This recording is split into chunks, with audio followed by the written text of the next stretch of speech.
బలవంతంగా తెలంగాణను ఆంధ్రాతో కలిపిన వాళ్ళే.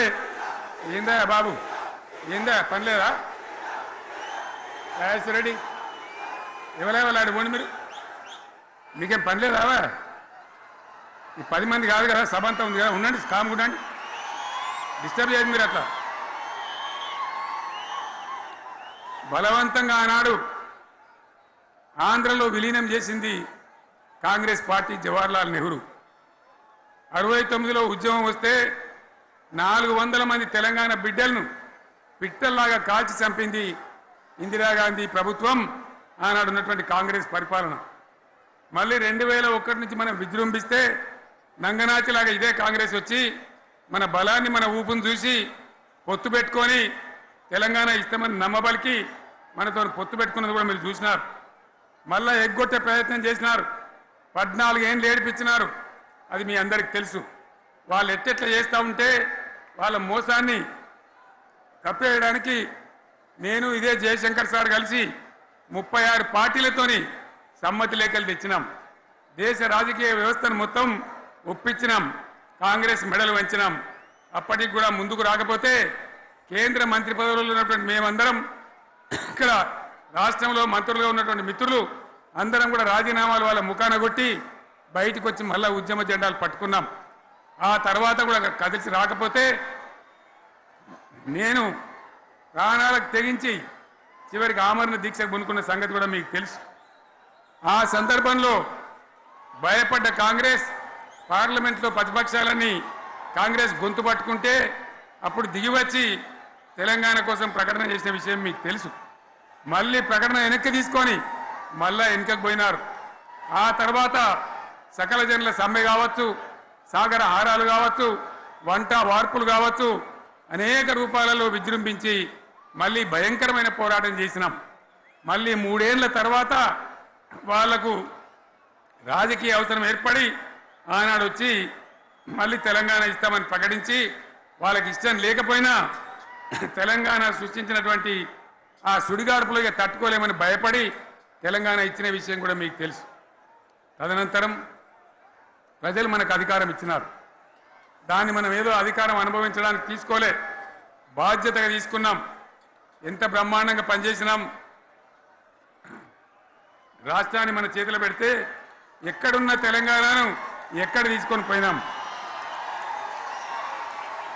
అనేక రంగాలలో please please please please please ఒకటే మాట, ఏ బాబు ఇక్కడ నేను మాట్లాడుతున్నా, అక్కడ మీరు మాట్లాడుతున్నా, మీకు ఏమైనా అర్థం ఉన్నదా? ఏది అర్థం కావాలి ప్రజలకు? ఏం పని లేదావా? ఇదేం పద్ధతి? మీరు పార్టీ కార్యకర్తలేనా? సైలెన్స్గా ఉండండి. అంతమంది నన్ను లక్షల మంది, మీరు 10 మంది ఏందా ఇక్కడ? 10 నిమిషాలు సైలెంట్గా ఉండలేరా? చివరిలో బాగా చెప్దాం, స్లోగా అద్భుతంగా దుంకుదాం, స్టేజ్ ఎత్తు దుంకుదాం. మీరు బాధ్యత చూడాల్సింది ఏంటంటే మీరు అరవడం బంద్ చేయండి.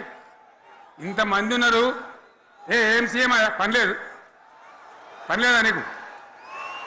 మళ్ళీ అందరు ఇళ్లలోకి చేరుకోవద్దా? క్షేమంగా పోవద్దా? ఎక్కడెక్కడి నుంచో దూరం నుంచి వచ్చిన వాళ్ళు ఉన్నారు. 10 నిమిషాలు మీరు సైలెంట్గా ఉండండి. ముందరున్న వాళ్ళు 10 ఏళ్ల బీఆర్ఎస్ పాలనలో ఎక్కడున్న తెలంగాణ ఎక్కడికి పోయింది? ఎన్ని రంగాలలో ఎన్ని అవార్డులు వచ్చినాయి? ఎన్ని అద్భుతమైన పనులు చేసి చూపెట్టినాం. తెలంగాణ అంటే ఒకప్పుడు వెనుకబడ్డ ప్రాంతం, ఎగతాళి చేయబడ్డ ప్రాంతం, పనికిమాలిన ప్రాంతం అనే పేరు పెట్టిన ప్రాంతం. కానీ ఎన్ని రంగాలు, తలసరి ఆదాయాన్ని బ్రహ్మాండంగా పెంచినాం. 90,000 ఉన్న తలసరి ఆదాయాన్ని 3.5 లక్షల పైచీలకు పెంచుకున్నాం. జిఎస్డిపిని దేశంలో నంబర్ 1 స్థానానికి తీసుకెళ్ళినాం. తెలంగాణలో బ్రహ్మాండంగా పెండింగ్ ప్రాజెక్టులన్నీ కూడా కంప్లీట్ చేసుకున్నాం. కల్వకుర్తి కావచ్చు, నెట్టెంపాడు కావచ్చు, భీమా కావచ్చు, ఎల్లంపల్లి కావచ్చు, మిడిమానేరు కావచ్చు, అక్కడ మేఘాల మీద పనిచేసి దాన్ని అంతా కూడా కంప్లీట్ చేసి ఒక్క పాలమూరు జిల్లాలోనే 10 లక్షల ఎకరాలకు సాగునీళ్ళు ఇచ్చుకున్నాం. బ్రహ్మాండమైనటువంటి ఇరిగేషన్ ప్రాజెక్టు కంప్లీట్ చేసుకున్నాం. 3.5 లక్షల టన్నుల వడ్లు పండించే స్థాయికి తెలంగాణను తీసుకొని పోయినాం. వరంగల్ గడ్డ కోసం ఇదే జిల్లా కోసం పెండింగ్లో ఉన్న దేవాదుల ప్రాజెక్టును కంప్లీట్ చేసి ఈ గడ్డకు నీళ్లు తెచ్చుకున్నాం. 3 ఏళ్లలో కాళేశ్వరం ప్రాజెక్టు కట్టుకున్నాం. వాగుల మీద వంకల మీద చెక్ డ్యాములు కట్టుకున్నాం. మిషన్ కాకతీయ పేరు మీద చెరువులన్నిటి పూడికలు తీసుకున్నాం. ఒక అద్భుతమైన తెలంగాణను తయారు చేసుకున్నాం. పడావు భూములన్నీ పంట పొలాలుగా మార్చుకున్నాం. ఆనాడు బీఆర్ఎస్ పాలనలో చెరువుల నిండా జలరాశులు, రైతుల కళ్ళాల నిండా ధాన్య రాశులతోని బ్రహ్మాండంగా తెలంగాణ అద్భుతంగా పురోగమించిన విషయం మీకు తెలుసు. పంజాబ్ను తలదన్నే పంటలు పండించిన విషయం కూడా మీ అందరికీ తెలుసు అని నేను మనవి చేస్తా ఉన్నా. రైతు కష్టమేందో నాకు తెలుసు. నేను స్వయంగా రైతును కాబట్టి రైతాంగాన్ని కడుపులో పెట్టి చూసుకున్నాం. మీ అందరికి ఒక మాట చెప్తా ఉన్నా. ఈ దేశంలో షేర్షా సూరి అని ఒక రాజు ఉండే. ఆయన కాలంలోనే రెవెన్యూ సంస్కరణలు తెచ్చినారు. నేను చెప్పే మాట మంచి వినాలి మీరు. చరిత్ర పొడుగుత చూస్తే షేర్షా సూరి నుంచి స్వతంత్ర భారతం వచ్చిన తర్వాత ప్రజాస్వామ్య ప్రభుత్వాలు కూడా రైతుల దగ్గర రకరకాల శిస్తులు వసూలు చేసినారు. రైతుల దగ్గర డబ్బులు వసూలు చేసినారు. తహసీల్ రకాలు వసూలు చేసినారు. నీటి తీరువాలు వసూలు చేసినారు. కానీ రైతును చూడాలని వాడు అందుకోలే. భారతదేశంలోనే ఎక్కడ కూడా లేని స్కీమ్. నన్ను వాళ్ళు అడగలే, ఎలక్షన్లలో చెప్పలే. నాకు నేనుగా ఆలోచించి ప్రభుత్వమే ఆలోచించి రైతు బంధు పథకాన్ని తెచ్చినాం. చాలా బ్రహ్మాండంగా రైతు బంధు పథకాన్ని అమలు చేసినాం. రైతాంగానికి ఎటువంటి కరెంట్ ఇచ్చినాం, ఎంత అద్భుతమైన కరెంట్ ఇచ్చినాం. ఆంధ్ర వలసవాద ముఖ్యమంత్రులు ఏం మాటలు మాట్లాడినారు.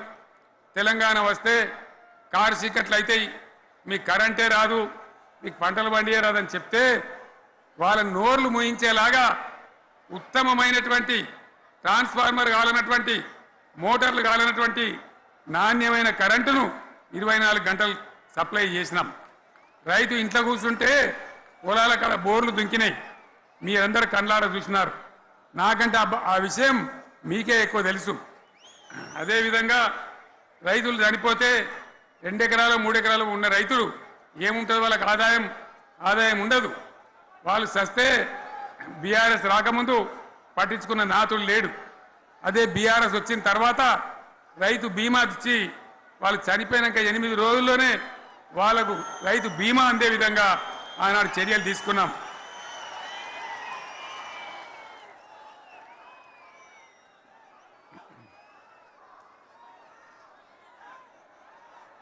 పైసలు ఎంత మంచిగా వచ్చేది, రైతు బంధు డబ్బులు ఏ విధంగా వచ్చేది. శనుకులు పడుతుంటే చకాచకా వచ్చి బ్యాంకులలో డబ్బులు పడి రైతుల సెల్ ఫోన్లు మోగుతుండే. ఆ విధంగా కడుపులో చల్లగదలకుండా రైతాంగానికి రైతు బంధు పథకాన్ని అమలు చేసుకున్నాం. రకరకాల వ్యక్తులు రకరకాల మాట్లాడినారు. జై కిసాన్ జై జవాన్ అన్నారు తప్ప వాళ్ళ సంక్షేమం ఏ ప్రభుత్వం కూడా చూడలేదు. అదేవిధంగా ధాన్యం రైతులు పండిస్తే కొన్ని 100 కోట్ల రూపాయలు ప్రభుత్వానికి నష్టం వచ్చినా ఏ విధంగా ధాన్యం కొన్నామో, ధాన్యం ఎంత బాగా కొన్నామో, వడ్లు కొంటే 3-4 రోజులనే డబ్బులు రైతుల ఖాతాలో ఎట్లా చేసినామో అవన్నీ కూడా యావత్ తెలంగాణ ప్రజలకు మీకు తెలుసు. అంతకుముందు మధ్య దళారుల పాలు ఎన్నో రకాల బాధలు, 7,500 కొనుగోలు కేంద్రాలు పెట్టి ధాన్యం ఎట్లా వేసినామో కూడా మీ అందరికీ బాగా తెలుసు. మరి ఇదంతా కూడా బ్రహ్మాండంగా జరిగింది. ఎన్నో పనులు మిషన్ భగీరథ ఎన్నికల ప్రణాళికలు చెప్పలే, ఓట్ల ప్రచారం అప్పుడు చెప్పలే, గవర్నమెంటే చేసింది.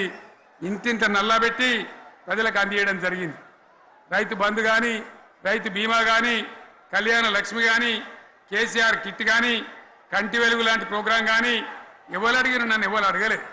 అయినా మా అంతలో మేమే మన రాష్ట్రం మన ప్రజలని వాళ్ళని బాగు చేసుకోవాలని చేసినాం.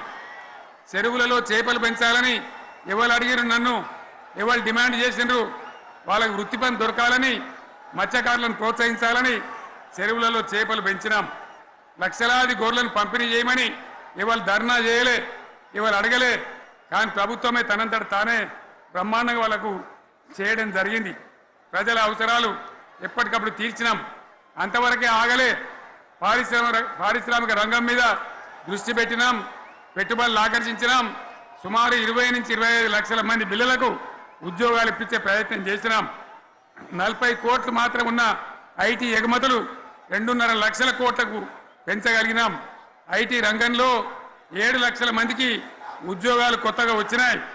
1000కి పైగా గురుకులాలు పెట్టినాం. పేద పేద ఇండ్ల విద్యార్థులకు ఉత్తమమైనటువంటి చదువును అందించినాం. తెలంగాణలో 3 మెడికల్ కాలేజీలు ఉంటే దాన్ని 33 మెడికల్ కాలేజీలు తీసుకొని పోయినాం. ఈ విధంగా అది ఒకటి మాత్రమే కాదు, బీఆర్ఎస్ టైంలో మత కల్లోలం లేదు, కర్ఫ్యూ లేదు, కల్లోలం లేదు. శాంతి భద్రతలన్నీ కూడా బ్రహ్మాండంగా కాపాడి ప్రతి ఒక్కరిని కూడా కాపాడే బాధ్యత తీసుకొని కడుపులో పెట్టుకొని చూసుకున్నాం. ఇవన్నీ కూడా నా డైలాగులు కాదు, నేను చెప్పే స్టోరీలు కాదు. ఇవన్నీ పార్లమెంట్ వేదికగా కేంద్ర ప్రభుత్వం అనేక సందర్భాల్లో వెల్లడించినటువంటి విషయాలు. Reserve bank of India, comptroller general of India వాళ్ళు వెల్లడించినటువంటి అధికారమైనటువంటి లెక్కలని చెప్పి కూడా నేను మీకు మనవి చేస్తా ఉన్నా. ఇవన్నీ జరిగినాయి. ఇప్పుడు నేను చెప్పిందంతా కూడా మీ కళ్ళ ముందరనే జరిగింది. మరి కాంగ్రెస్ వచ్చి